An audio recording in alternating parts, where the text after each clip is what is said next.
আলহামদুলিল্লাহ রাব্বিল আলামিন ওয়াসসালাতু ওয়াসসালামু আলা নবিয়িনা মুহাম্মদ ওয়া আলিহি ওয়া আসহাবিহি আজমাইন, আম্মা বাদ। সম্মানিত ভাই ও বন্ধুগণ, আজকে সংক্ষেপে আমরা কিছু কথা আর্জ করার ইরাদা রাখি ওযুর বিষয়ে।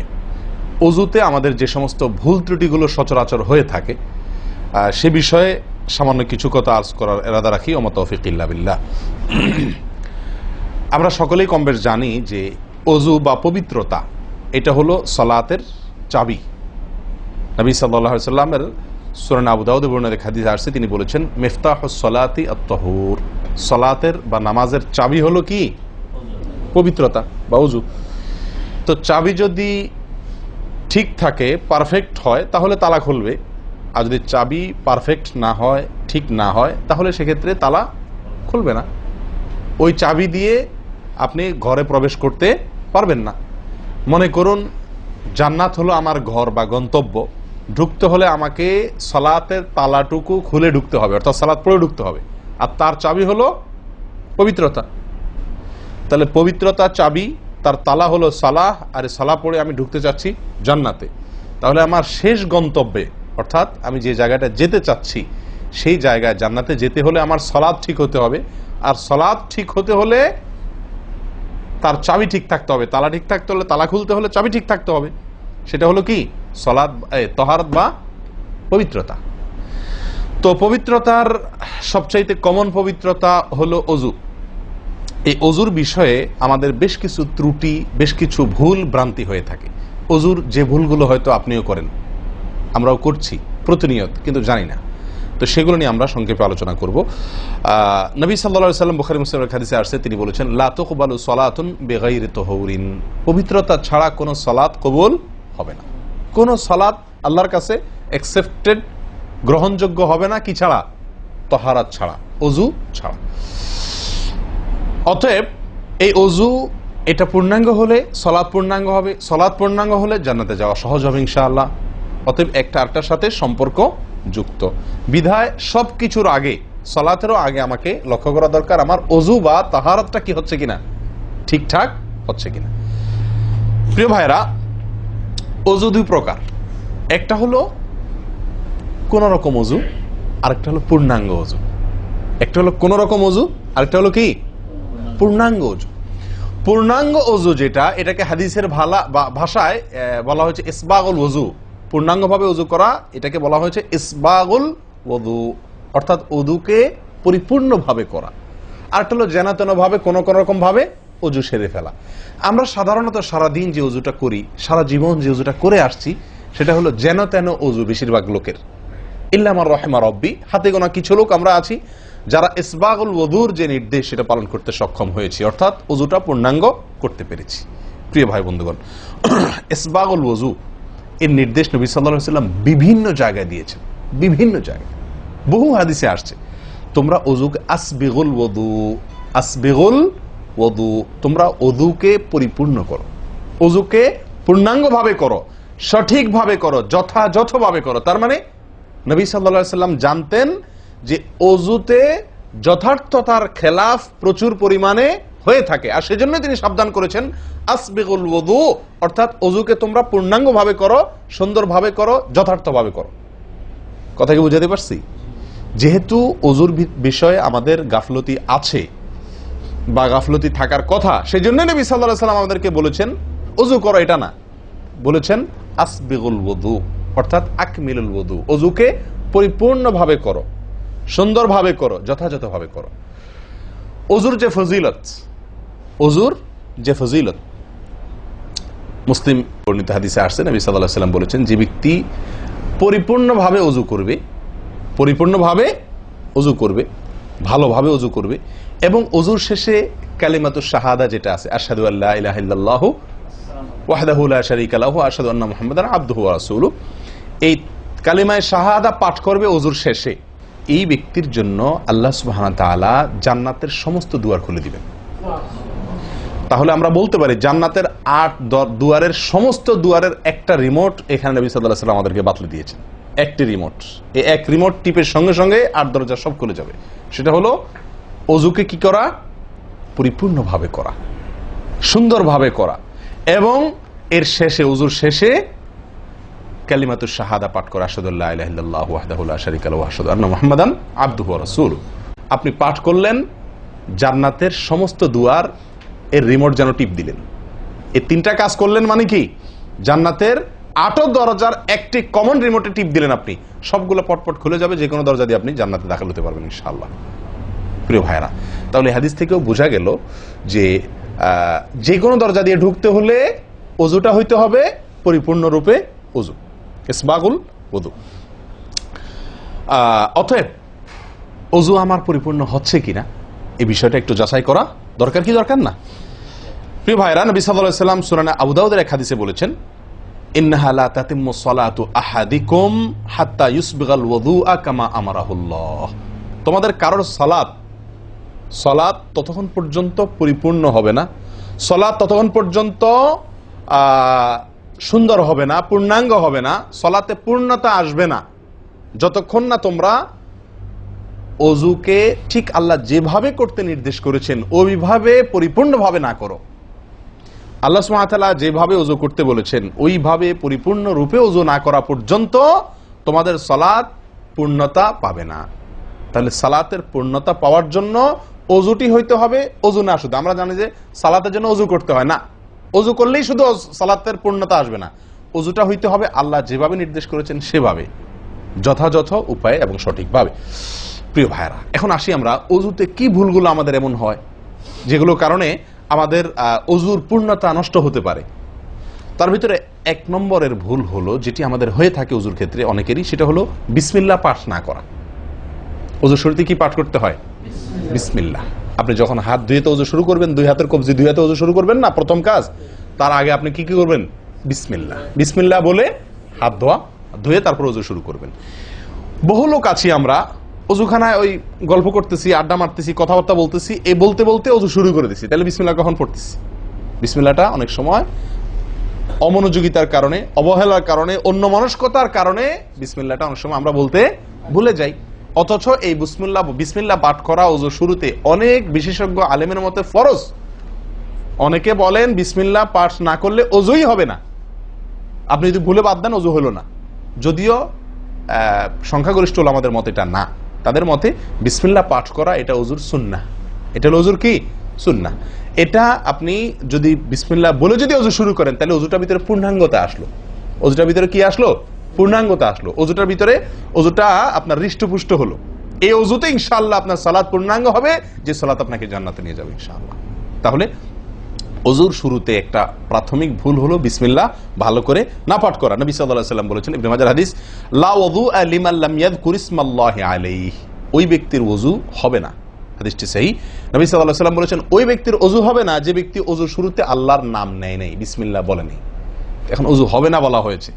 এই হবে না বলতে হাদিস বিশেষজ্ঞ উলামা ইকরাম এবং ফুকাহা ইকরাম বলেন, এখানে হবে না বলতে ওযুর ওই প্রাণ হলো না, ওযু পূর্ণাঙ্গ হলো না, ওযুটা যেভাবে হওয়া দরকার ছিল সেভাবে হলো না। কোন রকম হয়ে গেল মার্শাল হাল, সালাত আদায় হয়ে গেল, দায়িত্ব খালাস হয়ে গেল, কিন্তু এটা যেভাবে আল্লাহ সুবহানাহু ওয়া তাআলা চাচ্ছেন, নবী সাল্লাল্লাহু আলাইহি ওয়াসাল্লাম চাচ্ছেন, যেভাবে ওযুর নির্দেশ আসছে সেভাবে হলো না। যদি আমি বিসমিল্লাহ পাঠ না করি, তাহলে বোঝা গেল ওযু করার সময় আপনি কারোর সাথে কথা বলছেন, খোশ গল্প করছেন, মোবাইলে আলাপ করছেন, অন্য কোনো ব্যস্ততায় আছেন, অন্য কোনো ধ্যানে আছেন, ওই অবস্থায় হাত ধুয়ে ওযু শুরু করে দিলেন, বিসমিল্লাহ পাঠ করলেন না। এটা হলো একটা ত্রুটি। এই ত্রুটি আমাদের হয় কিনা মাঝে মধ্যে? অনেকে তো আছেন নিয়মিতই করেন না, অনেকে আছেন করেন কিন্তু ওই যে অন্য মানুষকে হয়ে গেলে হাত ধুয়ে শুরু করে দিয়েছেন আর বিসমিল্লাহ আর বলেন নাই। তাহলে আপনি যে কোনো কাজের শুরুতে বিসমিল্লাহ বললেন কি না বললেন সেটা এত বেশি গুরুত্বপূর্ণ না, যত বেশি গুরুত্বপূর্ণ ওযুর শুরুতে বিসমিল্লাহ পাঠ করা, কারণ এটার জন্য পৃথক নির্দেশ এসেছে।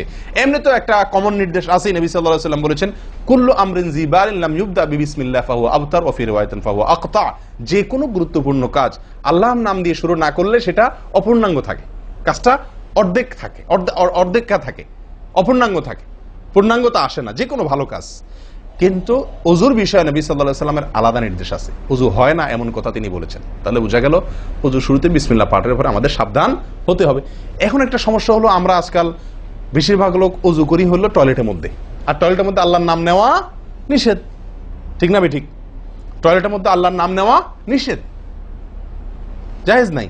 তাহলে আমাদের ওযু যদি টয়লেটে আপনার বাথরুমের ভেতরে যে কি করি অজু করি, তাহলে আমি বিসমিল্লাহ বলতে পারবো না, কারণ আল্লাহর নাম নেওয়া বাথরুমে নিষেধ, টয়লেটে নিষেধ। আবার বিসমিল্লাহ না বললে আমার অজুটাও পূর্ণাঙ্গ হচ্ছে না, তাহলে আমি করবোটা কি? বলেন, সমাধানের পথ কি? কি করব? কি নিষেধাজ্ঞা অমান্য করে বিসমিল্লাহ বলবো, নাকি আপনার বিসমিল্লাহ ছেড়ে দেব? তাতে তো অজু আবার পূর্ণাঙ্গ হবে না, দুইটাই সমস্যা না? এই জন্য উত্তম এবং সবচেয়ে ভালো হলো অজুটা বাহিরে করার চেষ্টা করবেন। বেশিরভাগ জায়গাতে, সব জায়গাতে কম বেশ, বাথরুম টয়লেটের ভেতরে যদি বেসিন থাকে, তো বাইরেও টেপ বা বেসিনের ব্যবস্থা থাকে না থাকে না? বিশেষ করে বাসা বাড়িতে অথবা অফিস আদালতে দেখা যায় যে ওই টয়লেটে অনেক সময় আমরা কি করে ফেলি, অজু করে ফেলি। এটা উচিত না, এটা একটা ভুল আমাদের। অজু আমরা করব বাহিরে। কেন? কারণ টয়লেটে অজু করতে গেলে আল্লাহর নাম নিতে হচ্ছে, আর আল্লাহর নাম নেওয়া নিষেধ। আমি সেখানে আল্লাহর নাম নিতেও পারছি না, আর নাও নিতে পারছি না। যদি নেই তাহলে আল্লাহর নাম নিয়ে গুনাহ করছি টয়লেটে, আর যদি না নেই তাহলে আমার অজুটা অপূর্ণাঙ্গ থেকে যাচ্ছে। ঠিক না ঠিক? এই জন্য আমরা উত্তম হলো অজু করব কোথায়?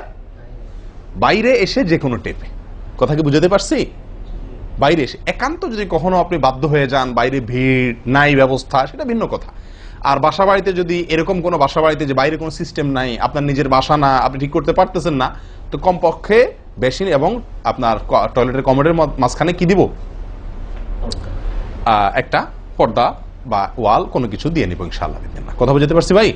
আল্লাহ তাআলা আমাদের সকলকে এই বিষয়টি লক্ষ্য করার তৌফিক দান করেন। তাহলে ভাই আমরা বিসমিল্লাহ পাঠ করব অজু শুরুতে, লক্ষ্য করব ইনশাআল্লাহ যাতে করে অজু শুরুতে বিসমিল্লাহ পাঠে ভুল না হয়। মনে থাকবে তো ইনশাআল্লাহ? আল্লাহ আমাদের তৌফিক দান করেন। দ্বিতীয় যে ভুলটি হয় ভাই, 199 জনের বলবো, তার চেয়ে বেশি হতে পারে, হাজারের ভিতরে 10 জন মানুষের হয় কিনা আমার সন্দেহ আছে এই কাজটা সঠিকভাবে করতে পারি না। সেটা হলো অজুর সময় মেসওয়াক করা। অজুর সময় কি করা ভাই? মেসওয়াক করা। এটি এত গুরুত্বপূর্ণ সুন্নাত যে নবী সাল্লাল্লাহু আলাইহি ওয়াসাল্লাম বলেছেন, বুখারীর হাদিস, লাউলা আন আশুক্কা আলা উম্মতি লা আমারতুহুম বিসওয়াকি ইনদা কুল্লি ওযু। বুখারীর হাদিস। নবী সাল্লাল্লাহু আলাইহি ওয়াসাল্লাম বলেন, আমার উম্মতের জন্য যদি কঠিন না হতো, তাদের জন্য কষ্টের কারণ না হতো, তাহলে আমি তাদেরকে বাধ্যতামূলক করে দিতাম, ফরজ করে দিতাম কি? প্রত্যেক অজুর সময় মেসওয়াক করা। প্রত্যেক অজুর সময় মেসওয়াক করা, এটা বাধ্যতা করে দিতাম যদি তাদের কষ্টের কারণ। কারণ বাধ্যতামূলক করে দিলে তখন এটা তাদের জন্য, প্রতি ওয়াক্তে মেসওয়াক করাটা তাদের জন্য বাধ্যতামূলক হয়ে গেলে এটা ছাড়া অজু হতো না, তখন তারা বিপদে পড়ে যেত, বেশি কষ্ট হয়ে যেত। অজুতে যদি এখন মনে করেন 10টা 15টা 20টা ফরজ নবী সাল্লাল্লাহু আলাইহি ওয়াসাল্লাম ঠিক করে দিন, তাহলে 20টা 15টা 20টা 25টা ফরজ আদায় করে অজু করা একটু কষ্ট হয়ে যেত না? 5 বার দৈনিক একটু আমাদের জন্য ঝামেলা হয়ে যেত কিনা? নবী সাল্লাল্লাহু আলাইহি ওয়াসাল্লাম সেদিকে লক্ষ্য করে আমাদেরকে কি করলেন না? সহজ করে দিলেন, অর্থাৎ ফরজ করলেন না। তার মানে কি করলেন? সুন্নাহ এর অন্তর্ভুক্ত করলেন। কিন্তু তার হাদিস থেকে, তার বক্তব্য থেকে বোঝা যায় যে অজুর সময় মেসওয়াকের গুরুত্ব তার কাছে কত বেশি ছিল।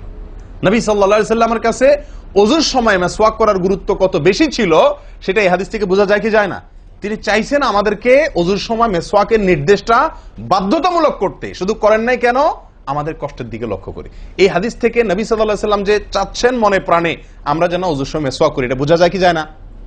ভাই আমরা বিশেষ করে আরবিয়ানদেরকে দেখি, স্পেশালি সৌদি আরবে আমরা যারা আছি দেখি যে সৌদিদের প্রত্যেকের পকেটে কি থাকে? মেসওয়াক থাকে, এবং তারা সারাক্ষণ মেসওয়াক করে। এটা যেমন আমার দাঁতের মাড়ির জন্য উপকারী, ন্যাচারাল আপনার রস, মেসওয়াকের রস কর যেটা আসে, বিশেষ করে তিতা জাতীয় হলে আরো বেশি ভালো হয়। এটা আমাদের দাঁতের জন্য যেমন উপকার হয়, তেমনি ভাবে দাঁতকে পরিষ্কার রাখে, দবদবা রাখে, দুর্গন্ধ দূর করে, অনেক দুনিয়াবি উপকারিতা আছে। আর এর পাশাপাশি আপনি যতবার মেসওয়াক করছেন ততবার নবী সাল্লাল্লাহু আলাইহি ওয়াসাল্লামের এই আদেশটি আপনার পালন হচ্ছে। অজুটা, বিশেষ করে অজুর সময় মেসওয়াক করলে আপনার অজুটা কি হচ্ছে? যেই অজুতে তালা খুলবে সুন্দরভাবে এবং আপনি জান্নাত পর্যন্ত যেতে পারবেন, সে অজু হবে যদি আপনি তাতে কি করতে পারেন? অজুর মধ্যে সময় মেসওয়াক করতে পারেন। ভাই কার কার পকেটে মেসওয়াক আছে? আছে সাথে কারোর? তো আপনারা আসার সময় আসছেন যে অজু করেন নাই?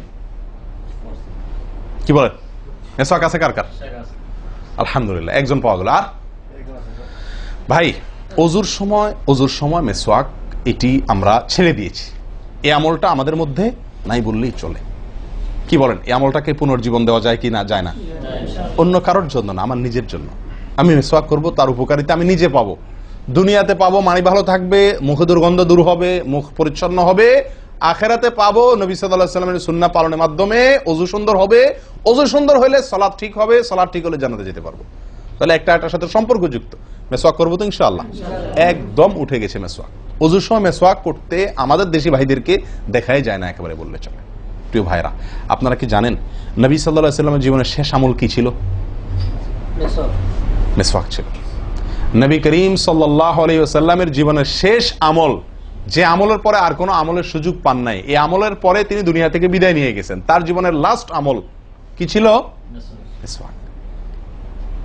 তিনি আয়েশা রাদিয়াল্লাহু তাআলা আনহার কোলে মাথায় রেখে শুয়েছিলেন মৃত্যুর ঠিক আগ মুহূর্তে।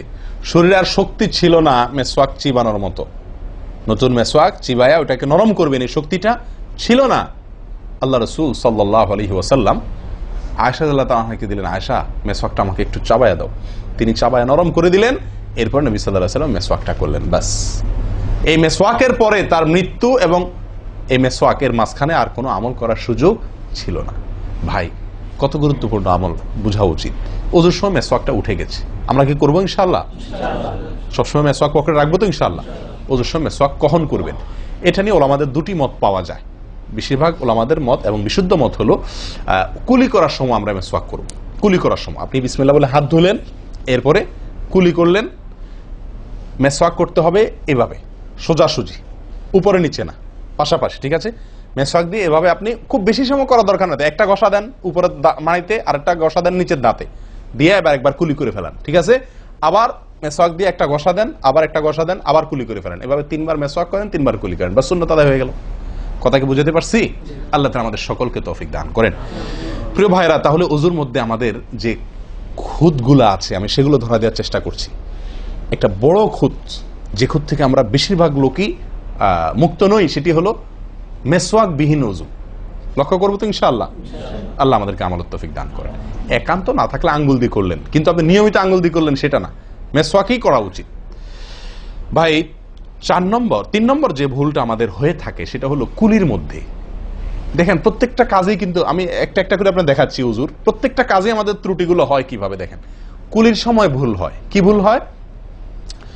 কুলিটা যেভাবে করার কথা সেভাবে আমরা করি না। হাদিসে কুলির বিষয়ে নির্দেশ এসেছে, সেটাকে বলা হয়েছে মদমাদা। মদমাদা আরবি শব্দ, এটার বাংলা অর্থ হয় কুলি করা বা কুলকুচি করা বা কুলকুচা করা। এই কুলি বা কুলকুচা এটা হলো মুখের ভিতরে আপনি হাতের কষে করে পানি নিয়ে মুখে নাড়বেন, এরপরে ফেলবেন, আবার হাতে নিবেন, কিছু সময় নাড়বেন, 1 সেকেন্ড হোক 2 সেকেন্ড হোক, এরপরে ফেলবেন।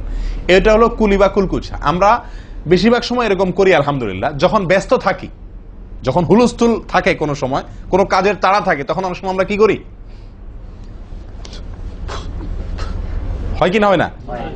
মুখে নিলাম আর ঢাললাম, মুখে নিলাম আর ঢাললাম। আমি জানি না আপনাদের হয় কিনা এরকম। আমি দেখছি এরকম অনেক সময় হয়। আপনারা একমত কিনা? নিলাম মানে ব্যস্ততার কারণে, হয়তো জামাত শেষ হয়ে যাচ্ছে বা অন্য কোনো কারণ আছে, অথবা দেরিতে আসছি, তো তখন মুখের ভিতর নেওয়া আর ফেলাও, নেওয়াও আর ফেলাও, এতে কুলি হবে না। হাদিসে যে কুলির নির্দেশ আসছে সেই কুলি হবে না। এটা মুখে পানি দিলেন আর বাইর করলেন, এটাতে কুলি হইতে হলে আপনাকে মুখে পানি দিবেন, নাড়বেন। ভাই, কুলিটা কেন করতে বলা হয়েছে? মুখের ভেতরটা কি করার জন্য? পরিষ্কার করার জন্য। আপনি যদি মুখে পানি নেন আর বাইর করেন, তাহলে কি মুখ পরিষ্কার হবে? আপনাকে তো মিনিমাম 1-2 সেকেন্ড হলেও নাড়তে হবে জিনিসটা, পানিটা, তাহলে আপনার মুখটা কি হবে? পরিষ্কার বা পরিচ্ছন্ন হবে। আল্লাহ তাআলা আমাদেরকে আমলের তৌফিক দান করেন। ভাই, তাহলে কুলির ত্রুটিটা বুঝতে পারছেন তো? তাড়াহুড়া করে অনেক সময় মুখে পানি নিয়ে ফেলে দিই আমরা, এটা করা যাবে না। নাম্বার 4, নাকে পানি দেওয়া। দেখেন, একটা একটা করে দেখেন, প্রত্যেকটাতে ত্রুটি আছে। আল্লাহুল মুস্তাআন। নাকে পানি দেওয়া, নাকে পানি দেওয়ার যে নির্দেশ আসছে হাদিসে, এটাকে বলা হয় ইস্তেনশাক। ইস্তেনশাক, ইস্তেনশাক আরবি ব্যাকরণ অনুযায়ী এটা বাবে ইস্তিফআলের মাসদার বা ক্রিয়ামূল, যেটার মধ্যে এক্সট্রা ভাবে টানা, আকর্ষণ করার অর্থ যার মর্মের ভিতরে আছে। তো ইস্তেনশাক শব্দের মূল অর্থ হলো পানি টানা, নাকে পানি টানা। আমরা নাকে পানি টানি না, দেইও না। ধান খেতে পানি দেওয়া হয়, আর লাল শাকের খেতে পানি ছিটানো হয়, ঠিক না ভাই? ঠিক। লাল শাক বা মূলার শাকের খেতে পানি ছিটানো হয়, আর ধান খাত বেশিরভাগ ইরি ধান ইত্যাদি এই সমস্ত ধান খেতে পানি দেওয়া হয়। তাহলে দেওয়া আর ছিটানো বেশ কম আছে কি নাই? একটা হলো দেওয়া, একটা হলো ছিটানো, আর একটা হলো টানা। টানা হলো এ ক্লাসের অজুতে নাকে পানি টানবেন, বি ক্লাসের অজুতে নাকে পানি দিবেন, থার্ড ক্লাসের অজুতে নাকে পানি ছিটাবেন। আমি কি বুঝাতে পারছি? তো আমরা বেশিরভাগ লোক থার্ড ক্লাসের অজু, সারা জীবন থার্ড ক্লাসের অজু করি। আপনি থার্ড ক্লাসের অজু করে আপনি জান্নাতে যাবেন? ফার্স্ট ক্লাসে থাকেও তো যাইতে কঠিন হয়ে যায়। আপনি থার্ড ক্লাসের অজু করে কিভাবে আপনি সালাতের ইয়ে খুলবেন, তালা খুলবেন, কিভাবে আপনি জান্নাতে যাবেন? অতএব ভাই, এই নাকে পানি দেওয়ার বিষয়ে সাবধান থাকতে হবে। দেখুন, নিয়ম হলো আপনি হাতের কোষে পানি নিয়ে নাকে ধরলেন, নাকে ধরে হালকা কি করবেন? টান দিবেন, হালকা টান দিবেন, হালকা টান। কারণ একটু জোরে টান হয়ে গেলে সেটা কি হয়ে যাবে? নাকের তালু তো উঠবে, আপনার কষ্টের কারণ হবে। শরীয়ত আপনাকে কষ্ট দিতে চায় না, শরীয়ত আপনাকে কষ্ট দিতে চায় না। আল্লাহ সুবহানাহু ওয়া তাআলা চান না আমরা কোনো কষ্টে নিপতিত হই। অতএব আমি এমন জোরে টান দেবো না যে নাকের তালু উঠে, কিন্তু হালকা একটু টান দেবো যাতে করে অন্তত সামান্য একটু ভেতরে পানিটা যায়। নাকে পানি দেওয়ার উদ্দেশ্য আর কুলি করার উদ্দেশ্য এক। নাকে পানি দেওয়ার উদ্দেশ্য হলো নাকের ভেতরের যে ময়লাগুলা, ধারে কাছে যে ময়লাগুলা আছে, এগুলো যেন পরিষ্কার হয়ে যায়। আল্লাহর দরবারে দাঁড়াবো পরিচ্ছন্ন হয়ে, পবিত্র হয়ে। হ্যাঁ, এই জন্য নাকে পানি দেওয়ার নির্দেশ আছে। এখন আপনি যদি নাকে পানি কোষ নিয়ে ধরে একটু হালকা টান দেন, তাহলে ভিতরে কিছুটা পানি যাবে কি যাবে না? এটা আপনাকে করতে হবে। নাম্বার 2, এটা যদি আপনি করতে কষ্ট হয়, টান দিলে, আপনি আস্তে টান দিলেও উপরে উঠে যায়, তো দরকার নেই। তাহলে আপনি কি করেন? নাকে পানি দেন। নাকে পানি কিভাবে দিবেন? নাকটাকে অন্তত পানির মধ্যে কি করে রাখেন? চুবাই রাখেন, 1 সেকেন্ড চুবাই রাখেন, কিছু দূর পানি যাবে কিনা। আমি কি বুঝাতে পারছি? আমরা অনেকে বিশেষ করে আমি দেখছি ওযু করার সময় নাকে পানি ছিটান। কিভাবে পানি ছিটান? ওই যে কষে করে পানি নিয়ে, লক্ষ্য করছেন আপনারা? এভাবে নিয়ে এরকম মারে পানিটা, এরকম মারলে সেটা কি হলো? ছিটানো হলো। হাদিসে যে ইস্তেনশাকের কথা বলা হয়েছে সেটা হলো না। আপনি সারা জীবন ওযু করলেন, অথচ আপনার কখনো নাকে পানি দেওয়ার সুন্নাহটি আদায় হলো না। সারা জীবন, আজীবন আপনার ওযুটি হয়ে গেল সুন্নাহ ছাড়া।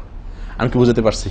অতি প্রিয় ভাই বন্ধুগণ, এই বিষয়টা খুব লক্ষ্য রাখতে হবে যে নাকে পানি দেওয়ার ক্ষেত্রে আমাদের ত্রুটি হয়, পানিটা ভেতরে যায় না। অনেক সময় আমরা ছিটা দেই, বা অনেক সময় দিলেও কোন রকম দিয়েই ছেড়ে দিই। দিয়ে ছেড়ে দিলে তো হবে না, আপনার ভেতরে অন্তত যতদূর সম্ভব ততদূর পানিটা, এই নরম অংশটা তত নিতে হবে, আপনি উপরে উঠানোর দরকার নেই। আমি কি বুঝাতে পারছি? এটা একটা ত্রুটি হয় ওযুর ক্ষেত্রে। দেখুন ওযুটা পূর্ণাঙ্গভাবে কি হচ্ছে না, কত ভাবে দেখেন। প্রিয় ভাইরা, এটা গেল একটা ভুল ইস্তেনশাকের বিষয়। এই বিষয়ে নবী সাল্লাল্লাহু আলাইহি ওয়াসাল্লাম একটা আলাদা নির্দেশ আছে দেখেন, যাতে আমরা নাকে পানি দেওয়াটা ভালোভাবে করি।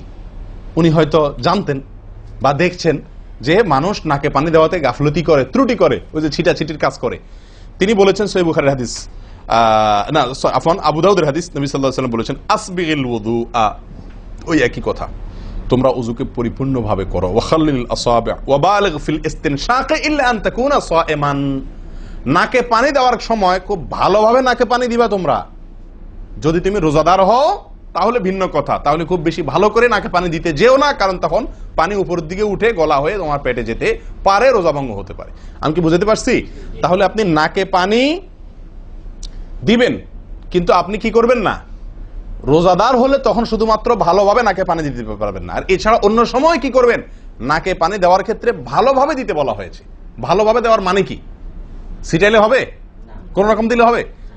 টান দিবেন, না পারলে অন্তত যতটুকু সম্ভব নাক চুবায়া আপনি ভেতরে পানিটা কিছু দূর হলেও নেওয়ার চেষ্টা করবেন। লক্ষ্য রাখবেন তো ইনশাআল্লাহ। আল্লাহ আমাদেরকে সকলকে আমলের তৌফিক দান করেন। প্রিয় ভাইরা, তাহলে নবী সাল্লাল্লাহু আলাইহি ওয়াসাল্লামের নির্দেশ আছে আলাদা, যে তোমরা নাকে পানি দেওয়ার ব্যাপারে কি করবে? ভালোভাবে নাকে পানি দিবে।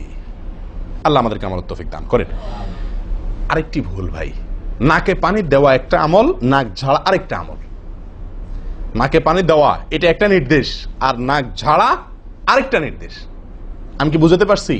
কুলি করা একটা আমল, হাত ধোয়া একটা আমল, হাতের কবজি পর্যন্ত 2 হাতের বিসমিল্লাহ বলা, তারপর তো এটা আছেই। এরপরে মেসওয়াক করা একটা আমল, কুলি করা আরেকটা সুন্নাহ, কুলির পরে নাকে পানি দেওয়া বা নাক দিয়া পানি টানা আরেকটা আমল, এরপরে নাক ঝাড়া আরেকটা আমল। আমি কি বুঝাতে পারছি? নাক ঝাড়া এটাকে বলা হয় হাদিসের ভাষা ইস্তিনসার। ইস্তিনসার, ঝাড়া। এই নাক ঝাড়ার ক্ষেত্রে বিরাট ভুল হয় ভাই। ভুল, সবচেয়ে বড় ভুল তো এটা যে নাক ঝাড়াটা অনেকে ঝাড়েই না, ওই যে ছিটায় দেয় বস শেষ। নাক যে আলাদা ঝাড়তে হয় এটা অনেকে জানেনই না, করেনই না এটা। আবার অনেকে করেন তো মাঝে মধ্যে করেন, কিন্তু নাক ঝাড়াটা করা উচিত। যতবার নাক দিয়ে টান দিলেন না, এরপরে হালকা আঙ্গুল দিয়ে চাপ দিয়ে আপনি ওইটাকে প্রেসার দিয়ে নাকটা পরিষ্কার করবেন। কথা কি বুঝাতে পারছি? আবার নাকে পানি দিলেন, আবার পরিষ্কার করলেন, আবার নাকে পানি দিলেন, আবার পরিষ্কার করবেন। ভাই এটা হলো নাক ঝাড়া। এই বিষয়ে নবী সাল্লাল্লাহু আলাইহি ওয়াসাল্লামের নির্দেশ আছে। দেখুন সহিহ বুখারীতে আসছে, তিনি বলেন ইযাস্তাইকাযা আহাদুকুম মিন মানামিহি, যদি কেউ ঘুম থেকে উঠে, যদি কেউ ঘুম থেকে উঠে ফাতাওয়াদ্দা, এরপরে সে ওযু করতে যায়, ফালিয়াস্তানসির সালাসান, তাহলে সেই জন্য 3 বার নাক ঝাড়ে, নাক পরিষ্কার করে। কেন? ফাইন্নাশ শাইতানা ইয়াবিতু আলা খাইশুমিহি, কারণ নাকের যে বাঁশি উপরের ছিদ্র, এই জায়গাটায় শয়তান রাত্রি যাপন করে। শয়তানের বেডরুম আপনার নাকের বাঁশি, বুঝতে পারছেন? শয়তানের বেডরুম হলো আমাদের নাকের বাঁশি। নবী সাল্লাল্লাহু আলাইহি ওয়াসাল্লাম বলছেন এই জায়গাটা সে অবস্থান নেয় এবং এই জায়গায় গিয়া মোটামুটি আমাদেরকে ব্রেন ওয়াশ করে যে শুয়ে থাক, আরাম কর, যত ওয়াসওয়াসা দেওয়া দরকার, তার যে ডিউটি সেটা সে পালন করে, কুকামের যত বুদ্ধি দেওয়া দরকার, কিন্তু তার এই ঘাঁটি হলো আমাদের নাকের বাঁশি। ওযুর সময় যদি আমরা এটাকে সুন্নাহ পালন করতে গিয়ে এটাকে ঝাড়ি, তাহলে শয়তান দূর হয়ে যায়। কথা বুঝতে পারছি ভাই? এই বিষয়ে আরো কয়েকটি হাদিস আছে যে হাদিসগুলো দ্বারা বোঝা যায় যে শয়তানের অবস্থান এই জায়গাটাতে থাকে মানুষের দেহে। তো আপনি যদি শরীরটাকে ফুরফুরে করতে চান, শয়তান ওয়াসওয়াসা থেকে ফ্রেশ হয়ে যেতে চান, তাহলে আপনার নাক ঝাড়ার আমলটার ব্যাপারে গুরুত্ব দিতে হবে। কথা বুঝতে পারছি ভাই? তাহলে উলামা ইকরাম বলেন এই হাদিসে তো ঘুম থেকে উঠে ওযু করার ক্ষেত্রে বলা হয়েছে, তো এর মানে শুধু ঘুমের জন্যই এটা খাস নয়। ঘুম থেকে উঠে আপনি ওযু করলে সে ওযুতে এটা বেশি গুরুত্বপূর্ণ, কিন্তু অন্য সকল ওযুতেই বিষয়টি আমলযোগ্য বা সুন্নাহ। অতএব আমরা নাকে পানি দেব একটা আমল, আবার না কি করব, ঝাড়বো আরেকটা আমল। ভাই এরপর আসি আরেকটি গুরুত্বপূর্ণ আমল যেটি হয় না, বা আরেকটি ত্রুটি ওযুতে, সেটি হলো আঙ্গুল খেলাল না করা। ওযুতে কি না করা? আঙ্গুল খেলাল না করা। আঙ্গুল খেলাল হলো হাত এবং পায়ের আঙ্গুলের যে চিপাগুলো আছে, এই চিপাগুলোতে পানি পৌঁছানোর জন্য, পানি পৌঁছানোটা নিশ্চিত করার জন্য কি করতে হবে? এক হাতের আঙ্গুলকে অন্য হাতের আঙ্গুলের চিপায় ঢুকায়া এভাবে কি করতে হবে? একটু হালকা নাড়তে হবে, যাতে করে জায়গাটাতে চিপাটাতে পানি গেছে এটা নিষ্কারণ। এই চিপাগুলোতে পানি নাও যেতে পারে শুকায় থাকার কারণে।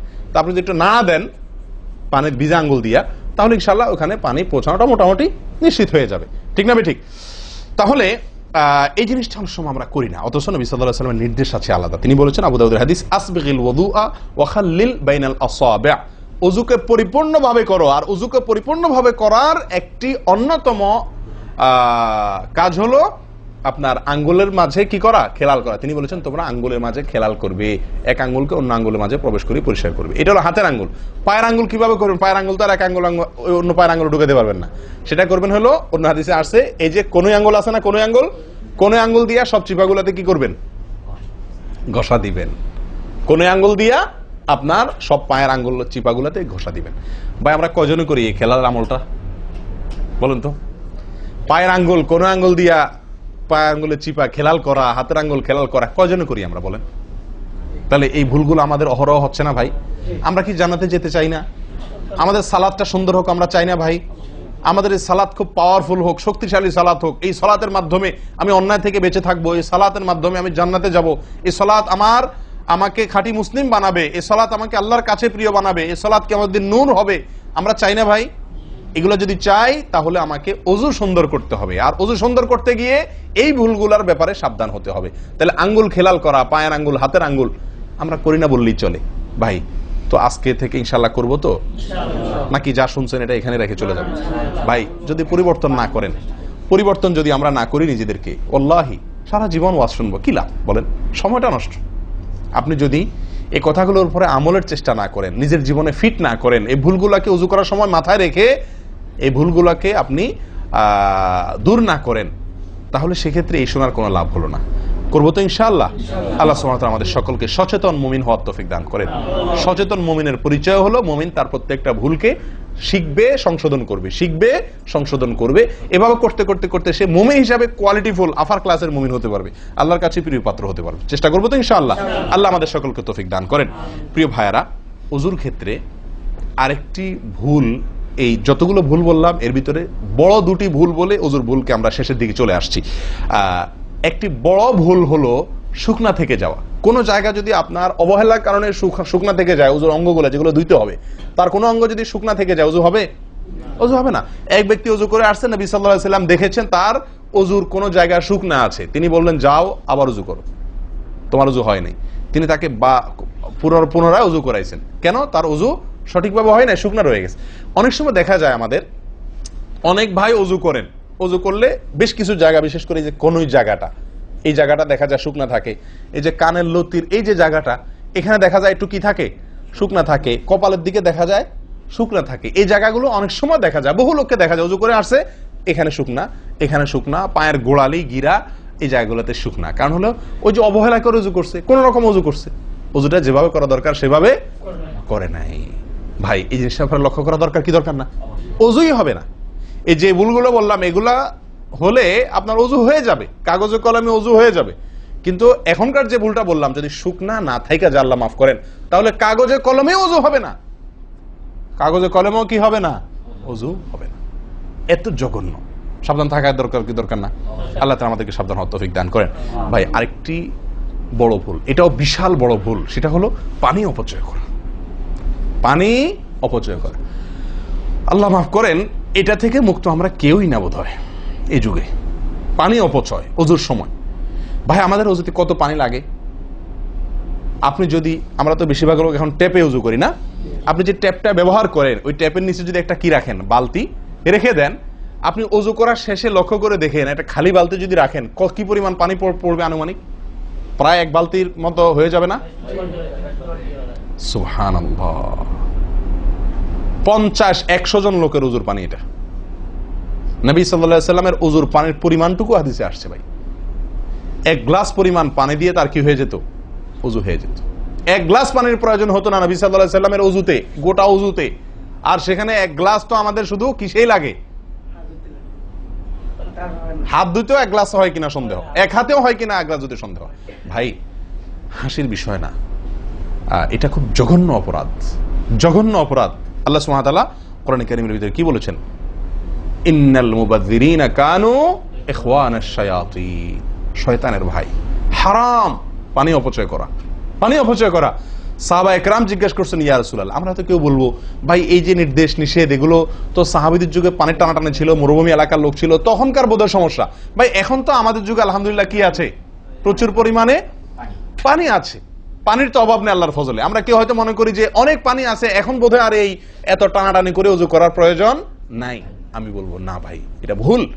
সাহাবায়ে কেরাম জিজ্ঞেস করছেন নবী সাল্লাল্লাহু আলাইহি ওয়াসাল্লামকে, ইয়া রাসূলুল্লাহ, যদি আমরা সমুদ্রে থাকি, নৌকায় যাচ্ছি, জাহাজে যাচ্ছি, সমুদ্রে পানির কোনো অভাব নাই, সেখানে পানি ব্যবহারের ক্ষেত্রেও কি আমাকে হিসাব করে করতে হবে?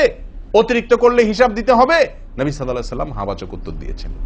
ও ভাই, তাহলে বোঝা গেল যে পানি ট্যাঙ্কিতে আছে, আপনার লাইনে পানি আছে, এই জন্য আমি পানি অপচয় করার অনুমতি আমাকে শরীয়ত দেয় নাই। অতিরিক্ত পানি ব্যবহার করলে আমাকে হিসাব দিতে হবে। সবচেয়ে উত্তম, সবচেয়ে ভালো হয় ভাই, আপনি যদি সম্ভব হয় বদনা বা কোনো জগ ইত্যাদিতে, মগ ইত্যাদিতে আপনি ওযু করেন, সবচেয়ে ভালো। টেপের মধ্যেই বেসিনে একটা মগ রেখে দিলেন, ওইটা দিয়া ঢেলে ঢেলে আপনি ওযু করেন, তাহলে পানি অপচয় হওয়ার সম্ভাবনা সবচাইতে কম। ট্যাপ ছেড়ে দিয়ে যে আমরা ওযু করি, আমরা যেভাবে ওযু করার কথা বলছি, এই যে মেসওয়াক করতে হবে, এরপরে কুলি করতে হবে, নাকে পানি দিতে হবে, আবার নাক ঝাড়তে হবে, এই কাজগুলো করতে একটা গ্যাপ হয় না? গ্যাপ, এই গ্যাপের সময় যদি আপনি টেপে ওযু করতেই হয়, তাহলে গ্যাপের সময় টেপ বন্ধ করতে হবে। আমি কি বুঝতে পারছি? গ্যাপের সময় টেপ বন্ধ করে এরপর আপনি মেসওয়াক করেন, টেপ বন্ধ করে এরপর আপনি নাক ঝাড়েন। আপনি টেপের পানি পড়তেছে, এদিকে আপনি অন্য কাজ করতেছেন, তাহলে এটা অপচয়ের গুনাহ হয়ে যায়। ভাই আমি ওযু করছি ইবাদত করার জন্য, ওযু করছি আল্লাহ সুবহানাহু ওয়া তাআলাকে সন্তুষ্ট করার জন্য, আবার কাজ যেটা করতেছি ওযুর মধ্যে পানি অপচয় করে, সেটা হলো শয়তানের ভাইয়ের কাজ, শয়তানের কাজ। তাহলে শয়তানের কাজ করে আল্লাহকে খুশি করা যাবে? ভাই এই ওযুতে আল্লাহকে খুশি করা যাবে? এই ওযুতে আল্লাহ সন্তুষ্ট হবেন? ওযু করলে নবী সাল্লাল্লাহু আলাইহি ওয়াসাল্লাম বলেছেন, দিনে 5 বার ওযু করলে, একটা মানুষ 5 বার গোসল করলে যেরকম তার শরীরে ময়লা থাকে না, একটা মানুষ দিনে 5 বার 5 ওয়াক্ত সালাতের জন্য ওযু করলে ওই লোকের অন্তরে বা ওই লোকের ভেতরে গুনাহ থাকে না, আল্লাহ তাকে গুনাহ থেকে পরিচ্ছন্ন করে দেন, পবিত্র করে দেন, ধুয়ে পরিষ্কার করে দেন 5 বার ওযু করার মাধ্যমে। ও ভাই, ওযু আমাকে পরিষ্কার করে দিবে, আমাকে পবিত্র করে দিবে, আমাকে পরিচ্ছন্ন করে দিবে, আমাকে সাফ করে দিবে। কখন? যদি ওযুটা আমি সুন্দরভাবে করি। আমার অজুতে যদি এত বড় ভুল হয় যে পানি অপচয় করে আমি হারামে লিপ্ত হই, গুনাহে লিপ্ত হই, তাহলে আমার সে অজু আমাকে পরিচ্ছন্ন করবে না, পবিত্র করবে না, সুন্দর করবে না, আল্লাহকে সন্তুষ্ট করা যাবে না। প্রিয় ভাইরা, আমি আবারও বলছি, এই ভুল থেকে আমরা কেউ মুক্ত নই। আল্লাহ মাফ করুক, ইল্লা মার রাহিমা রব্বি, হাতে গোনা দুই একজন ছাড়া আমরা কেউ মুক্ত নই ভাই। উজু করার সময় পানি অপচয়, আজকে টেপের যে কালচার, এই টেপ ছেড়ে আমাদের উজু করা, এটা জঘন্য একটি ভুল। যদি টেপটা আমি ছেড়ে রাখি, হ্যাঁ আপনি উজু করছেন, বন্ধ করে নিচ্ছেন, আবার দরকার হচ্ছে চালাচ্ছেন, এটা হলে ঠিক আছে। আপনি যদি এটা করতে যান পাবলিক অজুখানাতে, হয়তো পিছন থেকে কেউ আপনাকে তাড়া মারবে, আরে ভাই তাড়াতাড়ি করেন, দেরি করতেছেন, মারুক ভাই তাড়া, সে তাড়া মারুক, কিন্তু আপনার উজুটা কি করতে হবে? আপনাকে কোয়ালিটিফুল উজু করতে হবে। আল্লাহ তাআলা আমাদেরকে সে উজু করার তৌফিক দান করেন। উজুর ক্ষেত্রে আরেকটা ভুল হলো ভাই, চাপাচাপি করে উজু করা, উজু ধরে রাখা, চাপাচাপি করে উজু ধরে রাখা, এই ভুলটা প্রচুর পরিমাণ হয়, বিশেষ করে শীতের দিনে। গরমের দিনে আলহামদুলিল্লাহ ওয়াজ করার দরকার হয় না, মনে না মানে উজু দরকার না হলে উজু করি আমরা, ঠিক আছে না, বিশেষ করে মরুভূমি এলাকাতে, গরমের জায়গাতে। কিন্তু শীতের দিন আসলে সুবহানাল্লাহ, আসরের উজুতে চেষ্টা করি টেনে টুনে আসা পর্যন্ত নিয়ে যাওয়ার জন্য, ঠিক না ঠিক? একটা চেষ্টা থাকে যে আসরের উজুতে মাগরিব গেছে, যেহেতু পেশাবের বেগ আছে, বায়ুর বেগ আছে, বাথরুমের বেগ আছে, তো একটু চাইপা চুপা যদি ধরে রাখতে পারে, এসাটা হয়ে গেলে এসা বড় তারা উজু করা লাগলো না, খালাস, উজু করাতে বেঁচে গেলাম ঠান্ডার দিনে, ঠিক না ঠিক? এই অলসতাটা আমরা অনেকে করি কি করি না, এটা উচিত না। উজুর ক্ষেত্রে এটা একটা বড় ভুল। প্রথম কথা হলো, আপনি যদি পেশাবের বেগ থাকে, বায়ুর বেগ থাকে, আপনি সালাতে দাঁড়ালে সালাতে মনোযোগ সেভাবে হবে না। সালাতে যেরকম মনোযোগ দরকার, আল্লাহর সঙ্গে আপনার যেটা মানে বান্দার সঙ্গে গোলামের যে একটা বিনয় প্রকাশের ব্যাপার আছে, সেটা হবে না যদি আপনার কি থাকে, অজুর মধ্যে ওই প্রেসার থাকে, পেশাব বা পায়খানার বেগ থাকে। ভাই মানুষ যে কোনো কাজেই, ভালো কাজ মনোযোগ দিয়ে করতে হলে পেশাব পায়খানার বেগ থাকলে করা যায়? তাহলে আপনার সালাতের ভিতরে খুশু খুশু কিভাবে আসবে? আপনার সালাত, যে সালাত আপনাকে সফলতা এনে দিবে, যে সালাত আপনাকে জান্নাত পর্যন্ত নিয়ে যাবে, সেই সালাতের জন্য তো খুশু খুশু দরকার, আপনার মনোযোগ দরকার, আপনার স্থিরতা দরকার। স্থিরতা তো আসবে না যদি আপনার মন থাকে টয়লেটে, আপনি আছেন মসজিদে, দেহ আছে মসজিদে, মনটা আছে টয়লেটে, তাহলে তো এই সালাত পূর্ণাঙ্গ হবে না। এই জন্য ভাই চাপা চাপি করে অজু ধরে রাখা, এটা অজুর ক্ষেত্রে আরেকটা বড় ভুল, এটা করা যাবে না। যারা চাপাচাপি করে অজু ধরে না রেখে অজু ছুটতেছে, ছেড়ে দেয়, এরপরে যা উজু করে আসে, এদের জন্য বিশাল বড় পুরস্কার আছে, বিশাল বড় পুরস্কার, একটি নয়, তিনটি পুরস্কার। নবী সাল্লাল্লাহু আলাইহি ওয়াসাল্লাম বলছেন, মুসলিমের হাদিস, আলা আদুল্লুকুম মা ইয়ামহুল্লাহু বিহিল খাতায়া ওয়া ইয়ারফাউ বিহিদ দারাজাত। নবী সাল্লাল্লাহু আলাইহি ওয়াসাল্লাম বলেন যে, আমি কি তোমাদেরকে বলে দিব না যে কোন আমলটি মানুষকে তার ভুল ত্রুটিগুলো আল্লাহ তাআলা মাফ করে দেন এবং আল্লাহর কাছে তার মর্যাদা, গ্রেড বাড়তে থাকে, ইমানদার হিসাবে তার গ্রেড বাড়ে এবং আল্লাহ ভুল ত্রুটি মাফ করেন। কোন আমলের মাধ্যমে? তোমাদের কি বলে দিব না? সাহাবা ইকরাম বললেন, বালা ইয়া রাসূলুল্লাহ, হ্যাঁ ইয়া রাসূলুল্লাহ, আপনি বলে দিন। তখন নবী সাল্লাল্লাহু আলাইহি ওয়াসাল্লাম বললেন, ইসবাগুল wudu'i আলাল মাকারিহ, ইসবাগুল wudu'i আলাল মাকারিহ। প্রথম আমল, অপছন্দ, কষ্ট, ঠান্ডা, শীত, অথবা পানির অভাব, কিনা ওযু করতে হইতেছে, যে কোনো কষ্টকে উপেক্ষা করে, কষ্টকে সহ্য করে যে ব্যক্তি ওযু করে, ওযু আটকে রাখে না, এই ব্যক্তি, তাকে আল্লাহ সুবহানাহু ওয়া তাআলা তার গুনাহ যেমন মাফ করবেন, তার মর্যাদাও আল্লাহ তাআলা বৃদ্ধি করে দিবেন। তাহলে বোঝা গেল, সাধারণ ওযু এটার চাইতে আপনি যদি ওযুকে কি করেন, আপনি যদি ওযুকে, কষ্টকে উপেক্ষা করে ওযু করেন, চাপাচাপি করে ওযু ধরে না রাখেন, ছেড়ে দেন, আবার ওযু করে আসেন, ফ্রেশ হয়ে আসেন, নামাজটা পড়েন, তাহলে ইনশাআল্লাহ আপনি দুটি পুরস্কার আল্লাহ তাআলার কাছ থেকে পাচ্ছেন। এক হলো গুনাহ মাফ, আর একটা হলো মর্যাদা বৃদ্ধি। আল্লাহ তাআলা আমাদের সকলকে ওযুর ভুল ত্রুটিগুলোকে কভার করে এগুলো থেকে পরিচ্ছন্ন থেকে, এই ভুলগুলো থেকে মুক্ত থেকে আল্লাহ তাআলা আমাদের সকলকে ওযু করার তৌফিক দান করেন। ওযু ভঙ্গের কারণের ব্যাপারে কয়েকটা আমাদের ভুল ধারণা আছে। যেমন অনেকে মনে করেন যে সিগারেট খাইলে, বিড়ি খাইলে ওযু যায়। অনেকে প্রশ্ন করেন, বিড়ি খাইলে, সিগারেট খাইলে ওযু যায় কিনা? কি বলেন আপনারা, কি বলেন, ওযু যায়? বিড়ি সিগারেট খাইলে আপনাদের এখানে যায় ওযু? না, আমাদের এখানে যায় না, আমাদের এখানে ওযু যায় না ভাই। বিড়ি বা সিগারেট খাইলে ওযু যাবে না। ওযু যাওয়ার সাথে বিড়ি বা সিগারেটের সম্পর্ক না, ধূমপানের সাথে ওযু যাওয়ার সম্পর্ক না। তাহলে আপনারা কেউ বলবেন, তাহলে হুজুর, তাহলে তো বিষয়টা, তাহলে বোঝা গেল ধূমপানটা তাহলে এত বড় কিছু না। আপনি যেরকম সোজা করে দিলেন যে ধূমপান করলে কি যাবে না, ওযু যাবে না। আমরা তো জানতাম এটা মারাত্মক কোনো বড় অপরাধ, এটা করলে ওযু যাবে, আপনি বলতেছেন ওযু যাবে না, তাহলে তো বোধহয় এটা ছোট অপরাধ। না ভাই, ওযু যাবে না তো, আমল যাবে, ঈমান যাবে। ওযু গেলে তো কোনো ব্যাপার ছিল না, ওযু যাওয়া কোনো দোষের কিছু ভাই। একজনের ওযু আছে, তার বায়ু আসছে, ওযু গেল। একজনের ওযু আছে, পেশাব করলে ওযু চলে গেছে, তার কোনো দোষ করছে সে? আপনারা বুঝেন না আমার কথা? ওযু চলে গেলে সেটা কি দোষের কিছু? তাহলে এটা তো আমার বড় কিছু না, দোষের কিছু না। বিড়ি খাইলে, সিগারেট খাইলে ওযু যাবে না তো, ওযু যাওয়া তো দোষের কিছু না। এর চেয়ে বড়টা যাবে, তাকওয়া যাবে। কি যাবে? তাকওয়া ছুটে যাবে, মুত্তাকির খাতা থেকে নাম কাটা যাবে। বুঝেন না কথা? নেক আমলদারের খাতা থেকে নাম কেটে যাবে, গুনাহগার হবে, গুনাহে লিপ্ত হলো সে। ওযু ভাঙলে তো দোষের কিছু হতো না, ভুল তেমন কোনো ক্ষতির কিছু হতো না, কিন্তু তার চাইতে বড় ক্ষতি হবে। কিন্তু ওযু ভাঙবে না বলে তাহলে কি সিগারেট খায় ডাইরেক্ট মসজিদে চলে আসবো? না, সেটা জায়েজ নাই। সিগারেট যদি খান, এই বদ অভ্যাস যদি থাকে, হারামে লিপ্ত হওয়ার অভ্যাস থাকে, আল্লাহ হেফাজত করুক, সবাইকে ফিরে আসার তৌফিক দান করুক। কমের পক্ষে মুখকে ভালো করে ফ্রেশ করে, পরিষ্কার করে, ব্রাশ করে, মেসওয়াক করে, দুর্গন্ধ দূর করে তারপর মসজিদে আসবেন। কথা বুঝে আসছে? যাতে অন্য মানুষ কষ্ট না পায়। অনেকে মনে করেন হাঁটুর উপরে কাপড় উঠলে ওযু ভেঙে যায়, ঠিক না? ঠিক। আপনারা কি বলেন? আপনাদের দেশে ওযু ভাঙেনি? আপনাদের এখানে ভাঙে? আচ্ছা, ভাঙতে পারে। কোন কোন এলাকাতে হাঁটুর উপরে ওযু কাপড় উঠলে কি করে? ওযু ভাঙে।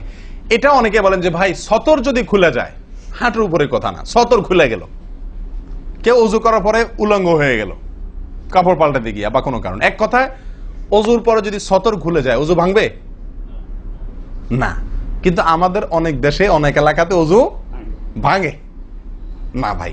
এই যেখানে ভাঙে সেখানে আসলে ভাঙা উচিত না। ওযু আপনার সতর খুললে কি হয় না? ওযু ভঙ্গ হয় না। এর সাথে ওযু ভঙ্গ হওয়ার সম্পর্ক নাই। ওই যে বলছি, ধূমপানের মতো। সতর যদি অন্য মানুষের সামনে খোলেন আপনি, তাহলে ওযু ভাঙলে তো দোষের কিছু হতো না। এখানে তাকওয়া ভাঙবে, ওযু ভাঙবে না। আমি কি বুঝাতে পারছি? এর চেয়ে বড় অপরাধ হবে, কবিরা গুনাহ লিপ্ত হলেন আপনি, ফরজ তরক হয়ে গেল, আপনি বড় গুনাহ করলেন। ওযু ভাঙলে তো এমন দোষে কিছু হতো না, কিন্তু ওযু ভাঙবে না। অনেকে মনে করে টিভি দেখলে, সিনেমা দেখলে, নাটক দেখলে, গান ফান দেখলে ওযু ভাঙে না। এটার সাথেও কি নাই? ওযু ভাঙার সম্পর্ক নাই। ওযু ভাঙার সম্পর্ক নির্দিষ্ট কিছু কাজে, পেশাব করলেন, পায়খানা করলেন, বায়ু ছাড়লেন, ঘুমাইলেন, ওযু ভাঙে এগুলাতে। কিন্তু আপনি সিনেমা দেখলেন, খারাপ কিছু দেখলেন, এই দেখলেই আপনার কি হবে না? ওযু ভাঙবে না। হ্যাঁ, একটা কথা ঠিক যে আপনি এই যে কাজগুলোর কথা বললাম, আপনি সিগারেট খাইলেন, আপনি আল্লাহ মাফ করেন কোন হারামে লিপ্ত হলেন, আপনি সতর খুললেন মানুষের সামনে, আপনি সিনেমা দেখলেন, টিভিতে খারাপ হারাম কিছু দেখলেন, তাহলে কি করতে হবে? ওযু করা উত্তম। ওযু করা, এগুলা করার পরে বিনা ওযুতে নামাজ না পড়ে ওযু করে নামাজ পড়া উত্তম। কেন? কারণ ওযু করলে আল্লাহ সুবহানাহু ওয়া তাআলা কি করেন? গুনাহ খাতা মাফ করে দেন। তাহলে আপনি যে অপরাধ করলেন সেটা মাফ করে নামাজে আসলেন ফ্রেশ হইয়া, ওটা ভালো। কিন্তু ওযু ভেঙে যাবে এরকম না। মহিলারা বাচ্চাদেরকে দুধ দিলে অনেকে মনে করেন কি হয়? ওযু ভাঙে। আসলে কি না, বাচ্চাদেরকে দুধ খাওয়ালে কি হবে না? ওযু ভাঙবে না। কথা বুঝাতে পারছি? এরকম কিছু ভুল ধারণাও আছে। যাই হোক, ওযুতে যে ভুলগুলো হয়ে থাকে আমি আবার বলে দিচ্ছি এক নজরে। আপনার বিসমিল্লাহ না বলা, শুরুতে বিসমিল্লাহ ভুলে যাওয়া বা না বলা, এটা ভুল। আরেকটা হলো মেসওয়াক না করা, কুলি করার সময় মেসওয়াক না করা, এটা কমন ভুল হয়ে গেছে। 3 নম্বর হলো কুলিটা সুন্দরভাবে না করা, পানিতে মুখে পানি কোষ করে নিয়ে এরপরে কিছু সময় মুখের ভিতরে করে নাড়াতে হবে। না নাড়ানো, এটা আরেকটা ভুল। নিয়ে ফেলে দিলাম তাড়াহুড়া করে, এটা আরেকটা ভুল। 4 নম্বর হলো আপনার নাকে পানি ছিটাই আমরা, এটা আরেকটা ভুল। ছিটানো যাবে না নাকে পানি টানতে হবে অথবা পানি দিতে হবে, কিন্তু পানি কি করা যাবে না? ছিটানো যাবে না, ছিটানোটা আরেকটা ভুল। 5 নম্বর হলো আপনার নাক ঝাড়া। নাকে পানি দেওয়ার পরে কি করতে হয়? নাক ঝাড়তে হয়। আবার দেখেন ডানে বামে লোকজন দেখে ঝাড়েন, বিশেষ করে উজুখানাতে যদি করেন উল্টাপাল্টা আপনার নাক ঝাড়া, মার খাইয়েন না। তখন আমার কথা বলেন না, আমার যে মৌলভী সাহেবের ওয়াজ শুনে আমি মার খাইছি। দেখেন, নাক ঝাড়ার সময় দেখে শোনা, আশপাশে দেখে নিজের নিয়ন্ত্রণে রেখে নাক ঝাড়াবেন, কিন্তু ঝাড়তে হবে। ঝাড়াটা একটা সুন্নাহ আমল, এটি বিলুপ্ত হওয়ার পথে। 6 নম্বর হলো ভাই আঙ্গুল খেলাল করা। কি করা? আঙ্গুল খেলাল করা। এটা উঠে গেছে। পায়ের আঙ্গুল খেলাল করতে হবে, কোন আঙ্গুল দিয়ে হাদিসে আসছে, আর হাতের আঙ্গুল এগুলা দিয়া, কারণ এগুলাতে জাহান্নামের আগুন প্রবেশ করবে যদি এগুলো শুকনা থাকে, সালাত হবে না। এরপর আসি 7 নম্বর ভুল হলো আপনার সালাতের মধ্যে, এই ওযুর মধ্যে কোন অঙ্গ শুকনা থেকে যায়, বিশেষ করে গিরা। নবী সাল্লাল্লাহু আলাইহি ওয়াসাল্লাম বলেছেন ওয়াইলুল লিল আকাব মিনান নার, তোমরা পায়ের গিরা গোড়ালি এগুলোকে জাহান্নামের আগুন থেকে বাঁচাবা, অর্থাৎ এগুলোতে ভালো করে পানি পৌঁছানোর জন্য, কারণ বিশেষ করে শুকনার দিনে, শুকনা যখন হয় শীতের দিনে, তখন এগুলো ফেটে যায়, পানি আপনি ঢাললেই যায় না, একটু হালকা ডললে টললে ভালো করে তারপরে পানিটা জায়গা মতো যায়। এই জন্য ওইগুলোর পরে গোড়ালির পরে বিশেষভাবে লক্ষ্য রাখা দরকার। আর কষ্ট উপেক্ষা করে উজু করার চেষ্টা করা দরকার। আর শেষ যেটা, সেটা হলো পানি অপচয়। কি করা ভাই? পানি অপচয় করা। প্রচুর পরিমাণ পানি আমরা অপচয় করি উজু করার সময়, যেটা আমাদের উজুর সৌন্দর্যকে নষ্ট করে, উজুর গুণগত মানকে নষ্ট করে দেয়। আসুন সুন্দরভাবে উজু করার স্বার্থে এই ভুলগুলো থেকে মুক্ত থাকার চেষ্টা করি। আল্লাহ তাআলা আমাদের সকলকে আমল তৌফিক দান করেন। ওয়া আখিরু দাওয়ানা আনিল হামদুলিল্লাহি রাব্বিল আলামিন। ওয়াসসালামু আলাইকুম ওয়া রাহমাতুল্লাহি ওয়া বারাকাতুহু।